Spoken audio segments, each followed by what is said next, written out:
What's up, Sag? Fati the Afghan Mystic here.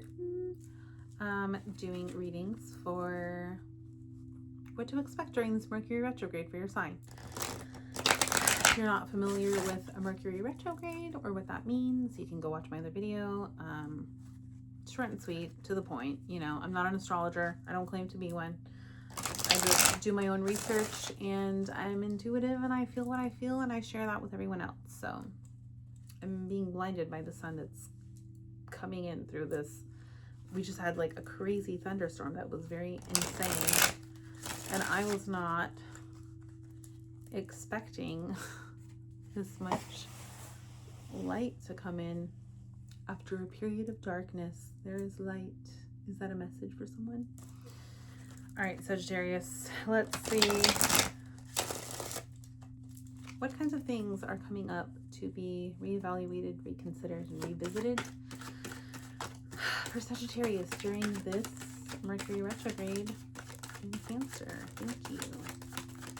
These videos have all been so long, and I keep losing space and storage on my phone, so that's been super fun for me.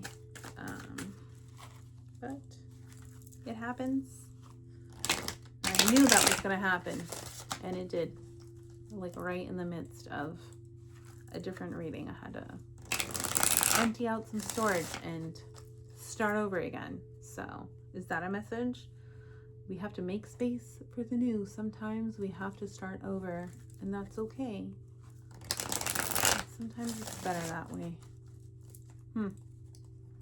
Any other final messages for what is coming up for Sagittarius during this Mercury retrograde? I just feel like my shoulders are so tight, and I'm just like this all the time. I'm trying really hard not to be that way. I'm like, bitch, fucking relax. Aw. Okay, queen. Okay, so we have the Lovers, tourmalated quartz. And I love swans. I feel like swans have been a symbol for me lately.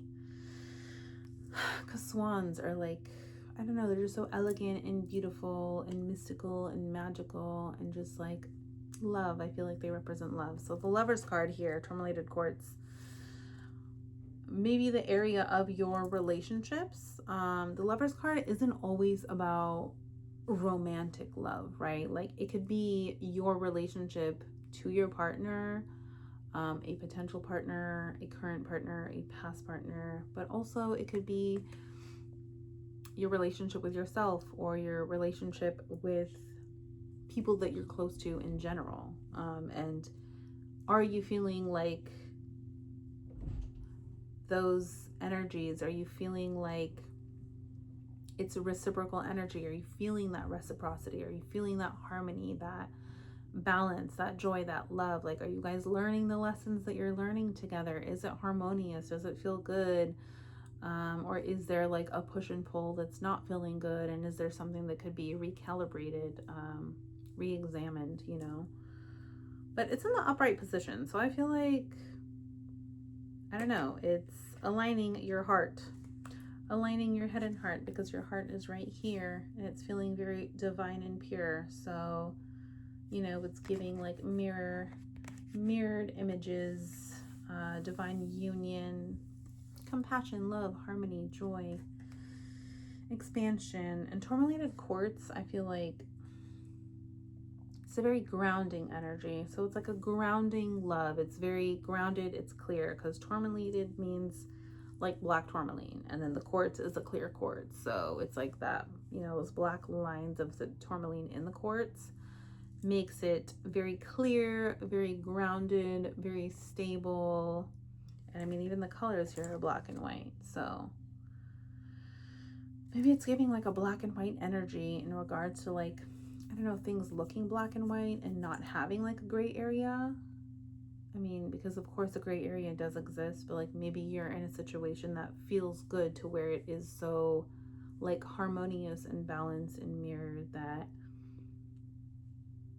you know, there is that light and dark, but it's working together harmoniously.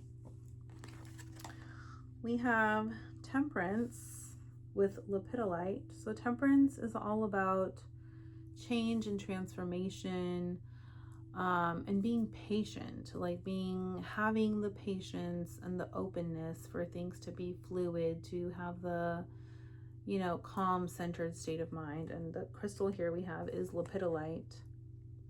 I don't know, dolphin energy.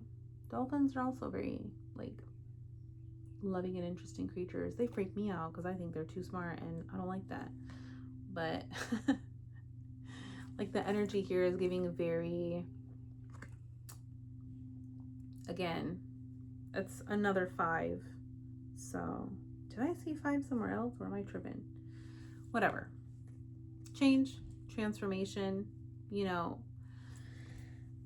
being in a more, like, patient, understanding space, being more flexible and fluid, and allowing things to unfold and unlock.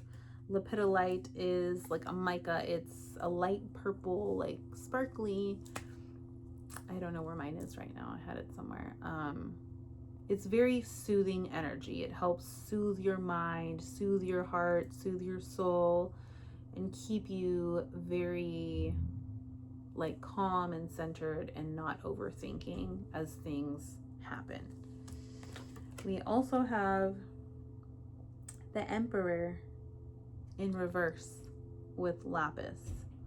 So is there, I don't know, just like a more rigid mindset? Is there something in your routine, something in your foundation, something in your stability, something in your past, but more like old wisdom, traditions, maybe like a father energy, because the Emperor could be like a father figure that you could possibly be having issues with, or like something that they've imposed on you that isn't really yours, right? And I mean, look, you have Leo, lion energy. Could be a Leo, maybe, or somebody who is very strong-minded and very set in their ways, and like, this is the way it is, this is how things are. And maybe, you're in a place where you're reconsidering those beliefs, those mindsets, those traditions,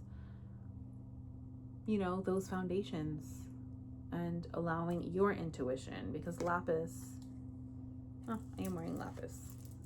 It's like a deep blue from like Afghanistan. It has some pyrite flecks in it. But it's also like something that is very tied to your throat and to your third eye. So it's all about communication, expression, expansion, deepening your inner wisdom, your vision, and allowing, that inner knowing to really come up and come through, and allowing your intuition to really, like, be open to guide you. So I don't know, that seems good to me. And you have a High Priestess in reverse at the bottom. So High Priestess energy is also about intuition and guidance and inner wisdom, and tapping into, like, the mystical wisdom that you have access to with the universe, right? So when you're in the reverse position, I feel like, okay, maybe right now you haven't been tapping into your inner wisdom. Maybe you feel disconnected from your intuition. Work on it. We have a labradorite, which I'm also wearing, oddly enough. It's one of my favorite crystals ever, and it's very well known to be a good partner during times of transformation and change. So if you're like going through a life transition, if you're going through something new, something you haven't experienced before,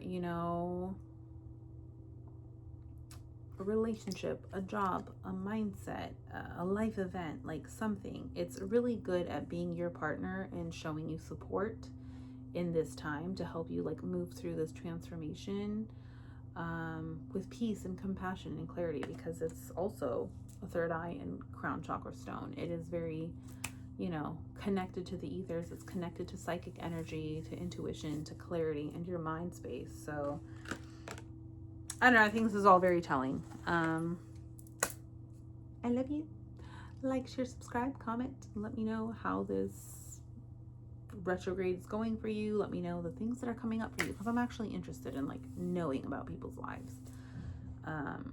Maybe not all the time, But when it comes to like this stuff, you know, I'm curious about like patterns and like understanding things and being open to that stuff. So love you guys.